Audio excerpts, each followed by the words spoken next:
I'm making tens of thousands of dollars a month with drop servicing. This is what brought me to #1 position on Freelancer.com among 70 million users. So how does this work? This isn't drop shipping where you sell all sorts of physical products, basically online. This is selling services and then finding someone who will deliver it on your behalf. I've been doing this for many years and it has been a big part of my $2 million earnings on Freelancer. And this video is a part of series I've worked on for months. I started this YouTube channel to help freelancers worldwide improve what they do and scale their work as much as possible. So stick with me to learn some valuable freelancing lessons. First of all, you don't need any skills. I will repeat that. You don't need any skills. You don't need to know anything about programming, anything about video editing, writing, design. You will actually hire people who will do that for you. Remote is the keyword here. There are no offices or office supplies, coffee breaks, rented computers, or anything else you need to consider. Everybody is working from wherever they choose from. I have full-time employees in my agency who work in our beautiful office, but on top of that, a worldwide network of freelancers and partners who assist us with projects. There is really no reason whatsoever why you shouldn't start drop servicing tomorrow. So let's go. The first step is to find a service. What interests you, what are you good at, or maybe what you want to learn about. It can be design, programming, photo editing, SEO services, writing ads, managing social media, I don't know. It can be all of that, of course, like in my case, or something that is now in demand, like an AI automation agency. Choosing a service is completely up to you. Let's say, for example, you're interested in video production and know a thing or two about how it works. The next step, and I would say the most important step, is finding service providers, also known as people and freelancers. You must take this seriously because you are hiring people to do the work for you. If they screw up, you will screw up and lose clients and money. The best way to approach this is by finding people on freelancing platforms like Freelancer.com, Upwork, or Fiverr. There are other platforms, but you can find almost anybody on these three. Search freelancers by their ratings, look at their reviews and feedback from clients. How many jobs did they complete successfully, and what are their rates and availability? Look for people who are professional and who respond quickly. It is very important not to cheap out on your service providers. It could cost you so much more money in the long run. Don't rush this process, just be patient. Pay their asking rates or try them to lower them a bit by promising constant work, but don't try to cut the rates in half. This won't get you anywhere. People know their worth and won't accept a significant rate drop. Ask for a 10 to 20% discount, but if they say no, don't push it, just quit. If you don't stand to your word, you can quickly receive bad feedback from freelancers on platforms that could cost you your reputation. I definitely wouldn't want to work with people who have poor ratings, right? If you don't have time to browse through thousands of profiles, post a job. Be honest in your job post. Start by writing something like, I'm looking for freelancers for long-term collaborations on various projects. Going into specific detail about that can attract more freelancers with better ratings because those don't have time to waste on endless messaging back and forth. Keep that in mind. In my case, I take at least 2 weeks for interviews, and unfortunately, you need to do that. The most time-consuming thing to do is to go on calls with people in different time zones. But that way you can really know who you are talking with.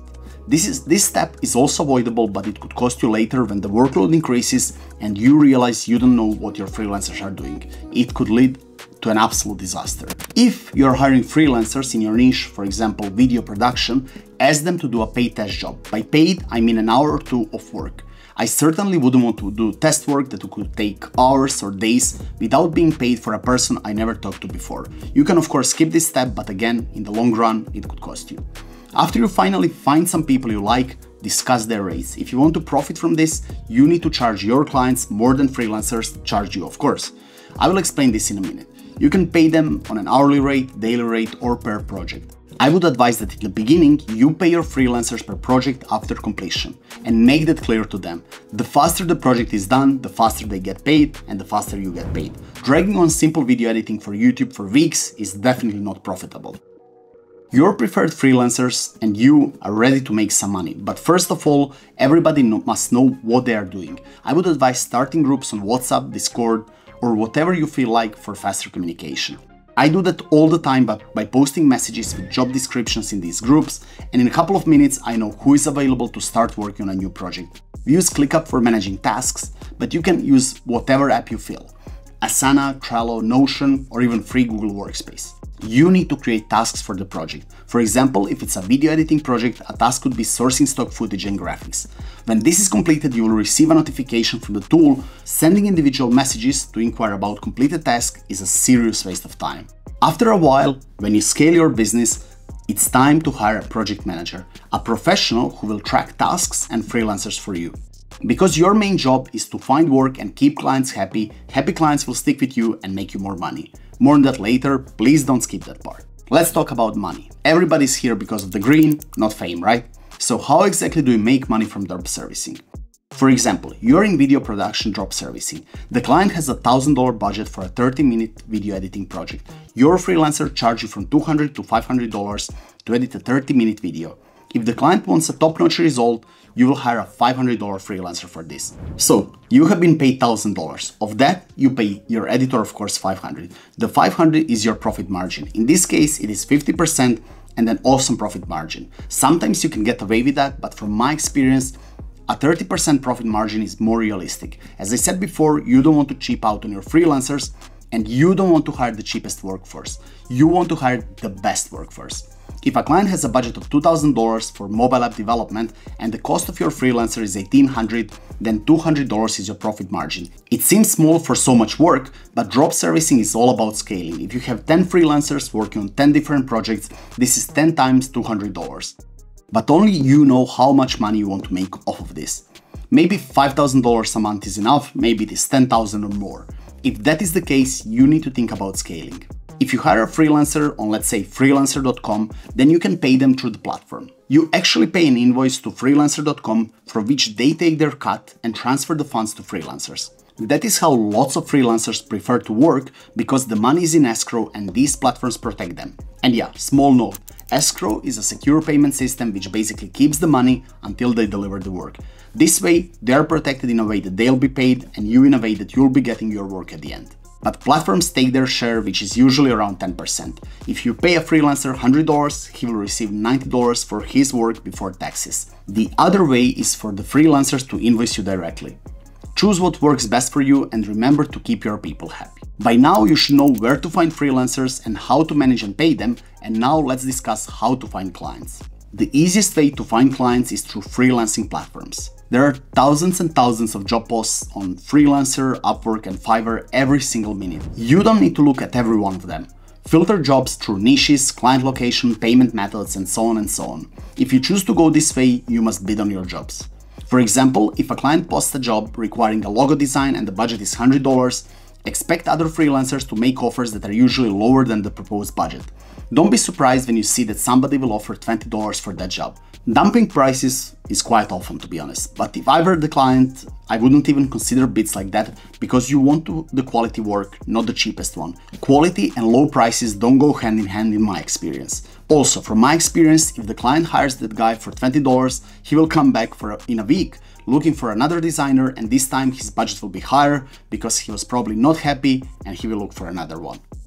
Let's be clear on this. If your designer charges you $60 for a logo design, then you can bid $90 or so to make a profit. Bidding lower than $70 is just not worth it. There are lots of videos on my channel about freelancing and bidding. Feel free to look around for more information about this and ask me any questions that you have. The harder but more profitable way of finding clients is through ads and cold outreach. If you want to advertise your work through ads but you don't have a portfolio or a website, there is a way to take care of that. First of all, you can ask freelancers with whom you are working to use their portfolios. It's in everybody's best interest to have more work, so I don't think they'll mind. Creating websites through website builders has never been easier, especially with the help of AI. I found this helpful video about that on a channel called Artificial Architects, and I'll link it down in the comments. You can be up and running with a vast portfolio on a modern looking website purely in minutes. Ad campaigns cost money, so you know that you need to factor that into your budget. Some will say that you are losing money every single day you aren't advertising. I can agree with that. If you are going with ads, you must stick with them until you establish a solid network of clients and freelancers. The other method is cold outreach, and I will talk about this in more detail in my next video. It will be full of useful information, it is my promise. Cold outreach is basically a strategy used to initiate new relationships or opportunities by contacting individuals or organizations without prior interaction. And that is why it's called cold. You will be sending emails to hundreds of addresses offering your services. It can be effective but requires careful planning and execution to be really successful. This is why I'm making a detailed video about it. I know what you're asking right now, but Matt, why wouldn't anyone work with me? There are two main reasons: cost and specific solutions that you can provide. I've just received the cold email in my inbox before filming this video, and it is really poorly done. It is just some generic random nonsense that won't catch anybody's attention. It actually looks like spam. In your email, you need to be specific and address solutions to the client's problems. For example, you can run pre-tests, show them exactly what's wrong, and offer a free value upfront, like the way to fix it. Their first thought might be, okay, if this person is offering me so much value for free, what they can provide to me if I'm actually paying them? How cool is that? And you can structure it in a way that in order to get free value, they have to click a certain link or so, and your tools will capture exactly who is the interested buyer.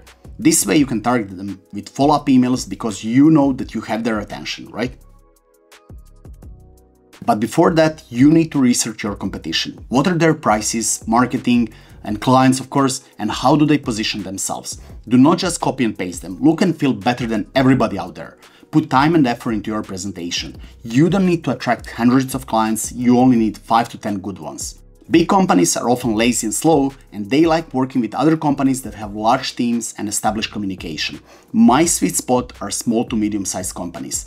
Take a look at their business and offer them something that will cut costs and improve their products. Offer them packages, for example, research, design, and marketing for their new product launch.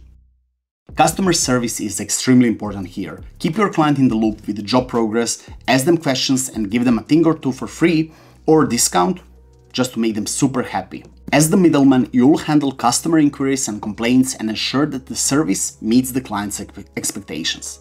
But after you scale or before it's possible, I advise that you hire somebody whose sole job will be communication with clients.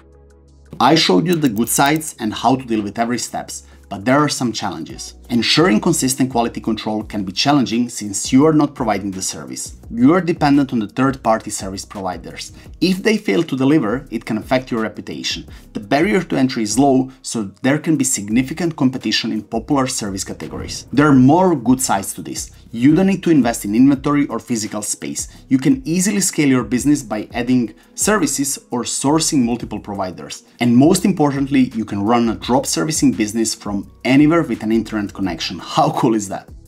If you are still here and watching, I thank you for that. If you found this useful, please click that like button and leave me a comment to help me reach more people. My long-term prediction is that drop servicing will not go anywhere and will become in even bigger demand. Take care of your people and thank you for watching. See you in the next one.